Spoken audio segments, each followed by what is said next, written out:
नाज़रीन, आप देख रहे हैं हमारे YouTube चैनल और मैं हूँ ज़ुबारिया रहमान। बदनाम ज़माना भारतीय तहकीकाती इदारे नेशनल इन्वेस्टिगेशन एजेंसी की एक अदालत ने गैर कानूनी तौर पर नजरबंद जम्मू कश्मीर लिबरेशन फ्रंट के चेयरमैन मोहम्मद यासीन मलिक को उनके खिलाफ दर्ज एक झूठे मुकदमे में बाज़ाब्ता तौर पर मुजरिम करार दिया। LIA अदालत के खसूसी जज ने तहकीकाती एजेंसी के हुकाम को यासीन मलिक की माली सूरत-ए-हाल का जायजा लेने की हदायत की ताकि जुर्माने की रकम का तयन किया जा सके। अदालत ने सजा की मिकदार पर दलाइल के लिए मुकदमे को 25 मई को समाअत के लिए मुकर्रर किया। गुज़िश्ता रोज यासीन मलिक को अदालत पेश की जाने की वीडियो में साफ साफ देखा गया कि कैसे इन्हें मीडिया से बात करने से रोका गया है। यासीन मलिक की अहलिया ने गुज़िश्ता रोज अदालती फैसले पर अपना शदीद रद्द-ए-अमल देते हुए कहा, अगर आज़ादी के लिए खड़ा होना जुर्म है तो हर कश्मीरी मुजरिम है।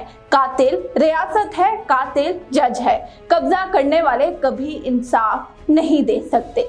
मोदी हुकूमत कश्मीरियों को अपने वतन पर भारत के गैर कानूनी कब्जे की मुखालफत पर निशाना बना रही है। दूसरी जानिब मुजफ्फराबाद और आज़ाद जम्मू कश्मीर के दीगर शहरों में सुस्ताई भारतीय हुकूमत की तरफ से जम्मू कश्मीर लिबरेशन फ्रंट के चेयरमैन मोहम्मद यासीन मलिक को निशाना बनाए जाने और इन पर झूठे मुकदमात में फर्द जुर्म आयद करने के खिलाफ रैलियां और एहतजाजी मुजाहिरे किए जा रहे हैं। मुजाहिरीन ने गैर कानूनी तौर पर नजरबंद तमाम कश्मीरियों की फौरी रिहाई का मुतालबा भी कर रहे हैं।